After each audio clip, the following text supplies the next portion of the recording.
Hello friends, welcome to let's quiz. आज के इस वीडियो में हम लोग देखेंगे यूपी ट्रिपल एससी एग्ज़ाम 2023 जो आपका एग्ज़ाम 28-29 अक्टूबर को होने वाला है। तो वीडियो को बिना स्किप किए आप सारे क्वेश्चन को अच्छे से लर्न करें जो आपके एग्ज़ाम के लिए मोस्ट इंपॉर्टेंट होने वाला है। तो यहाँ पे आप हम बताते हैं यहाँ पे प्राचीन भारत विविध, इससे पहले और सारे आपको क्वेश्चन करा दिया गया है, उसकी टॉपिक वाइज क्वेश्चन कराया गया है जो यूपी ट्रिपल एससी एग्ज़ाम में आया हुआ है। तो चलिए वीडियो को स्टार्ट करने से पहले वीडियो को लाइक कर दीजिए, चैनल को सब्सक्राइब कर दीजिए जिससे आपको हर अपडेट और ऑथेंटिक न्यूज़ मिलता रहे यहाँ पे, ठीक है। तो चलिए क्वेश्चन को, आज का इस वीडियो का पहला क्वेश्चन ये है, निम्नलिखित किनके बीच तक्षशिला शहर स्थित था। तो ऑप्शन ए सिंध और झेलम, ऑप्शन बी झेलम और चिनाब, ऑप्शन सी चेनाब और रावी, ऑप्शन डी रावी और ब्यास। तो यहाँ पे तक्षशिला शहर स्थित है, यहाँ पे ये क्वेश्चन आपसे पूछा है। तो इसका राइट आंसर होगा ऑप्शन नंबर यहाँ पे ए सिंध और झेलम। इसका व्याख्या देखिए, तक्षशिला शहर सिंध एवं झेलम नदियों के मध्य अवस्थित था। तक्षशिला वर्तमान पाकिस्तान में अवस्थित है। तक्षशिला एक शैक्षिक केंद्र एवं तथा विश्वविद्यालय के लिए प्रसिद्ध था और यहाँ पे आम्बी का संबंध तक्षशिला से है। किससे संबंध है? तो ये आम्बी से संबंध है। चलिए नेक्स्ट क्वेश्चन ये है, यहाँ पे देखिए, भारत में नवपाषाण काल गुफा चित्रकारी कहाँ मिलती है। तो ऑप्शन ए अजंता की गुफाएं, option B Udayagiri, option C Mehrgarh, option D Bhimbetka. तो भारत में नवपाषाण काल गुफा चित्रकारी जो है वो कहाँ मिलती है, ये क्वेश्चन आपसे पूछा है। तो इसका राइट आंसर होगा ऑप्शन नंबर यहाँ पे डी भीमबेटका। भीमबेटका जो है कि भारत में नवपाषाण काल का गुफा में चित्रकारी ये भीमबेटका में मिलता है। नेक्स्ट क्वेश्चन यहाँ पे दिया है गया है, देखिए ये है व्याख्या। यहाँ पे देखिए इसकी व्याख्या आपको दिखाते हैं कि भारत में नवपाषाण कालीन गुफा चित्रकारी भीमबेटका में मिलती है और इसके बाद भीमबेटका जो कहाँ पे है, वो मध्य प्रदेश में विंध्य पर्वत श्रृंखला के पदस्थली में स्थित है। यह यहाँ पे यूनेस्को विश्व विरासत स्थलों में शामिल है। नेक्स्ट क्वेश्चन यहाँ पे दिया गया है, दी गई जानकारी से राजवंश की पहचान करें। देखिए पहला पॉइंट ये है, पुष्यमित्र ने इस वंश की स्थापना की। उनके प्रभुत्व दक्षिण में नर्मदा नदी तक फैले थे और पाटलिपुत्र, अयोध्या और विदिशा के शहर शामिल थे। उन्होंने 2 अश्वमेध बलिदान किए। उन्होंने यहाँ पे देखिए बैक्ट्रियन राजा और डेमेट्रियस को भी हराया। दूसरा पॉइंट ये है कि राजवंश का 9वां राजा भागभद्र था। इसके बाद यहाँ पे देखिए तीसरा पॉइंट, पतंजलि के गौरव ग्रंथ महाभाष्य इस समय के दौरान लिखे गए थे। तो ऑप्शन ए कण्व राजवंश, ऑप्शन बी दास राजवंश, ऑप्शन सी चोल राजवंश, ऑप्शन डी शुंग राजवंश। तो यहाँ पे इसका राइट आंसर क्या होगा, जो कि ये यहाँ पे दिया गया है। तो इसका राइट आंसर होगा ऑप्शन नंबर यहाँ पे डी शुंग राजवंश, जो कि पतंजलि के गौरव ग्रंथ महाभाष्य इस समय द्वारा लिखा गया था। दूसरा पॉइंट, राजवंश का 9वां राजा भागभद्र था।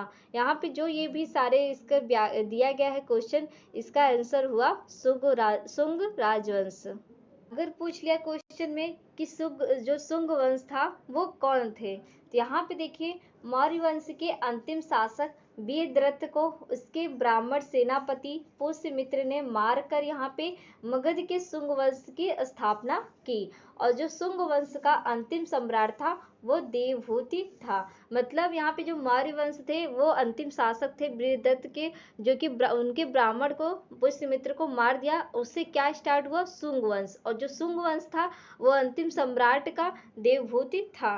मतलब शुंग वंश का जो अंतिम शासक बना वो देवहूत था। दूसरा पॉइंट यहाँ पे दिखा है, शुंग वंश जो थे उनके जो समय में ही यहाँ पे भागवत धर्म की विशेष वृद्धि हुई।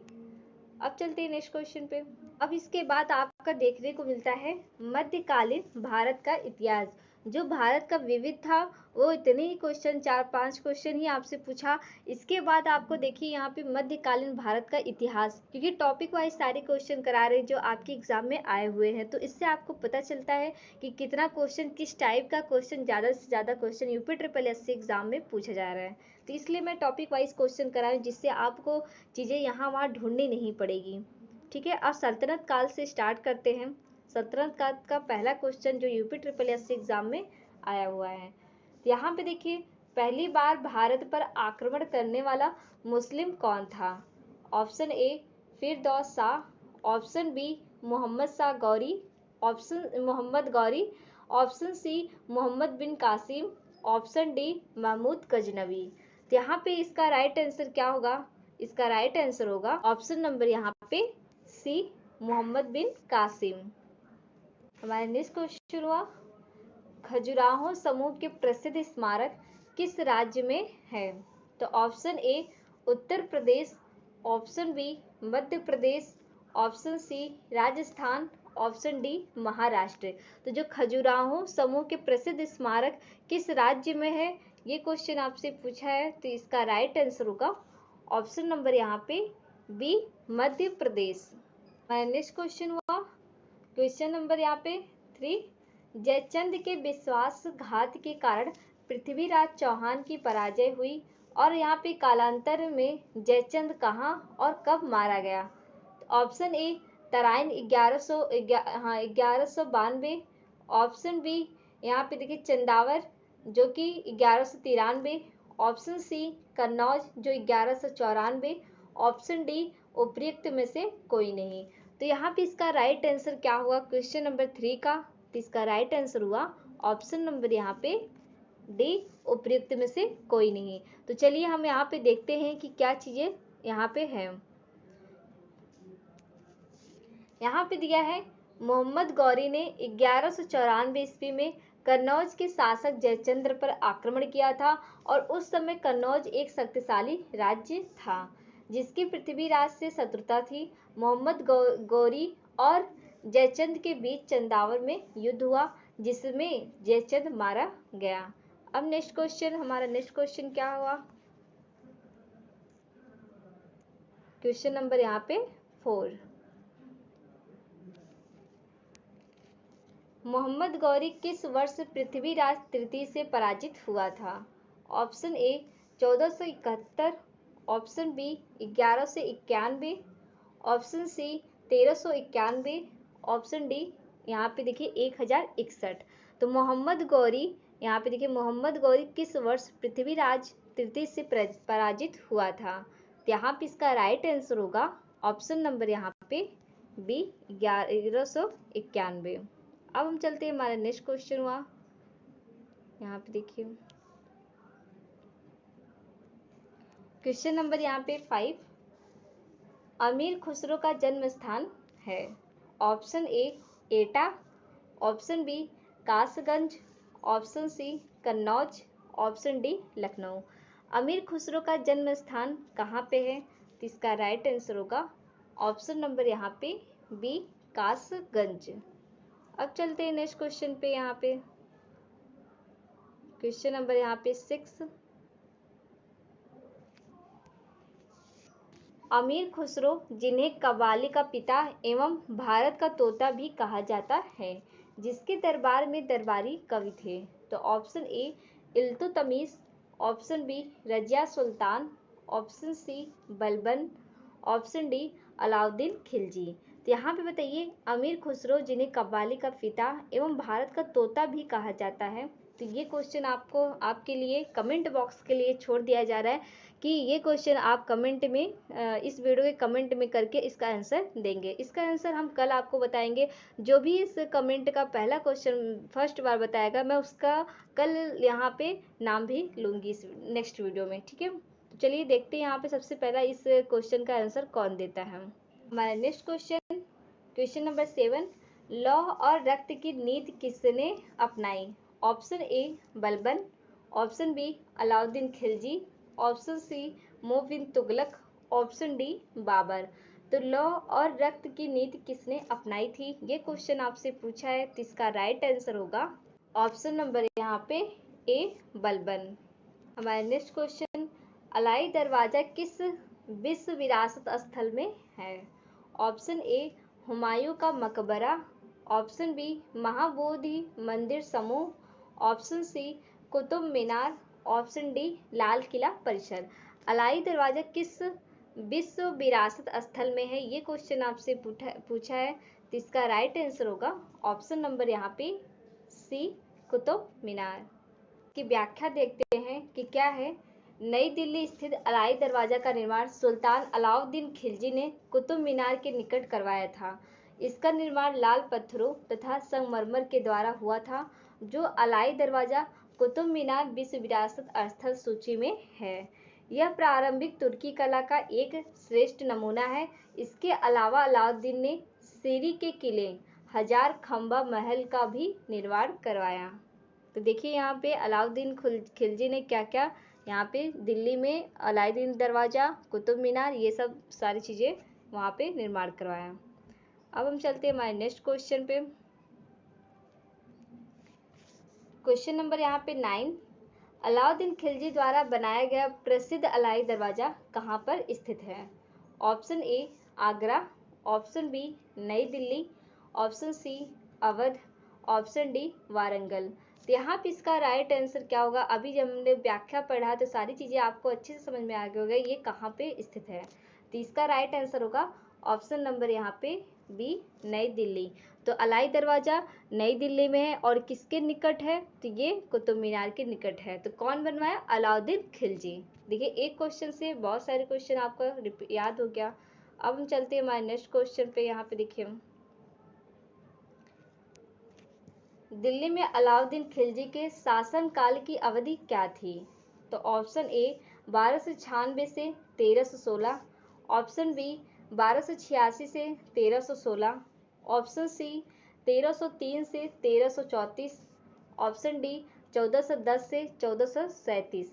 तो यहाँ पे इसका राइट आंसर क्या होगा? जो दिल्ली में अलाउद्दीन खिलजी के शासनकाल की अवधि क्या होगी? तो इसका राइट आंसर होगा ऑप्शन नंबर यहाँ पे ए 1296 से 1316। इसकी व्याख्या देखते हैं। दिल्ली में अलाउद्दीन खिलजी वास्तविक नाम क्या होता है? वास्तविक नाम इनका है अली गुरसफ के शासनकाल की अवधि 1296 से 1316 ईस्वी में थी। इसने 1296 ईस्वी में धोखे से सुल्तान को जलालुद्दीन की हत्या करके स्वयं सत्ता हस्तगत कर ली थी। अब चलते हैं हमारे नेक्स्ट क्वेश्चन पे। क्वेश्चन नंबर यहाँ पे देखिए 11। यहाँ पे दिया है नालंदा प्राचीन शिक्षण एवं मठ का केंद्र कब नष्ट हो गया? ऑप्शन ए 600 ईस्वी, ऑप्शन बी 980 ईस्वी, ऑप्शन सी 1200 ईस्वी, ऑप्शन डी 1527 ईस्वी में। तो नालंदा प्राचीन शिक्षण एवं मठ का केंद्र कब नष्ट हो गया था? तो इसका राइट आंसर होगा ऑप्शन नंबर यहाँ पे सी 1200 ईस्वी में नालंदा प्राचीन शिक्षण एवं मठ का केंद्र नष्ट हो गया था। तो कब? 1200 ईस्वी में। हमारा नेक्स्ट क्वेश्चन हुआ क्वेश्चन नंबर 12। यहाँ पे भारत पर तैमूर ने किस वर्ष आक्रमण किया था? Option A 1294, option B 1417, option C 1213, option D 1398। तो यहाँ पे भारत पर तैमूर ने किस वर्ष आक्रमण किया था, ये क्वेश्चन आपसे पूछ रहा है। तो इसका राइट आंसर होगा ऑप्शन नंबर यहाँ पे डी 1398 में भारत पर तैमूर ने 1398 पर आक्रमण किया था। हमारा नेक्स्ट क्वेश्चन, किस शासक ने भारत में तुगलक वंश की नींव रखी थी?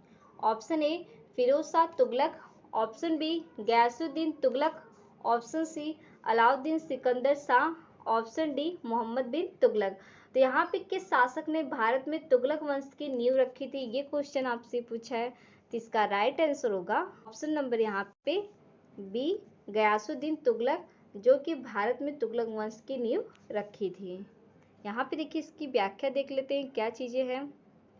व्याख्या देखने से हमारी चीज़ें अच्छे से मजबूत हो जाती हैं, इसलिए देखना पड़ता है हम, क्योंकि कब कौन सी चीज़ें किसके हिसाब से क्वेश्चन पूछ लिया जाए। ठीक है, तो यहाँ पे देखिए भारत में तुगलक वंश की स्थापना गयासुद्दीन तुगलक गाजी मलिक ने 1320 ईस्वी में की थी, जो कि सिंचाई हेतु नहर निर्माण कराने वाला गयासुद्दीन तुगलक, यहाँ पे गयासुद्दीन पहला शासक था।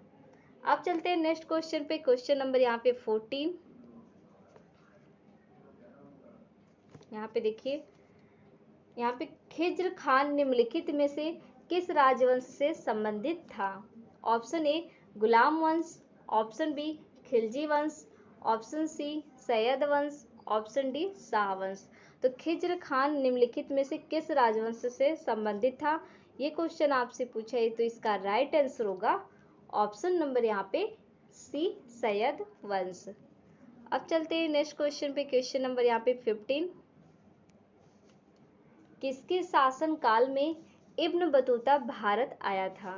Option A Iltutmish, option B Mohammad bin Tughlaq, option C Ibrahim Lodi, option D Akbar. तो किसके शासन काल में इब्न बतूता भारत आया था, ये क्वेश्चन आपसे पूछा है। तो इसका राइट आंसर होगा ऑप्शन नंबर यहाँ पे बी मोहम्मद बिन तुगलक।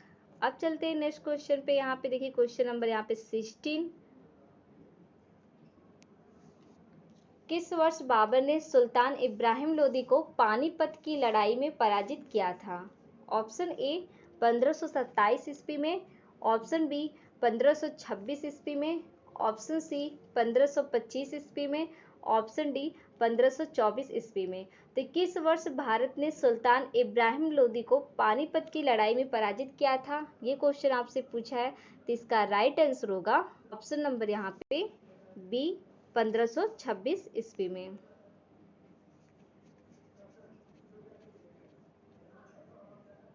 यहाँ पे देखिए क्वेश्चन नंबर यहाँ पे 17 और जो कि इस वीडियो का लास्ट क्वेश्चन है। निम्नलिखित में से कौन दिल्ली सल्तनत के इतिहास का लेखक नहीं था?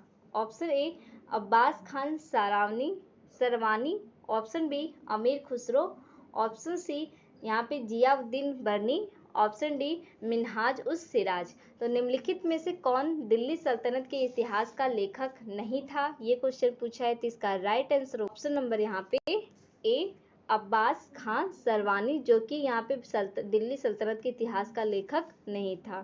तो ये वीडियो आपको कैसा लगा? अगर आपको अच्छा लगा तो प्लीज़ लाइक कर दीजिए, चैनल को सब्सक्राइब कर दीजिए, जिससे आपको नेक्स्ट वीडियो का नोटिफिकेशन मिलता रहे। तो मिलते हैं हम लोग नेक्स्ट वीडियो के साथ। Thank you for watch video.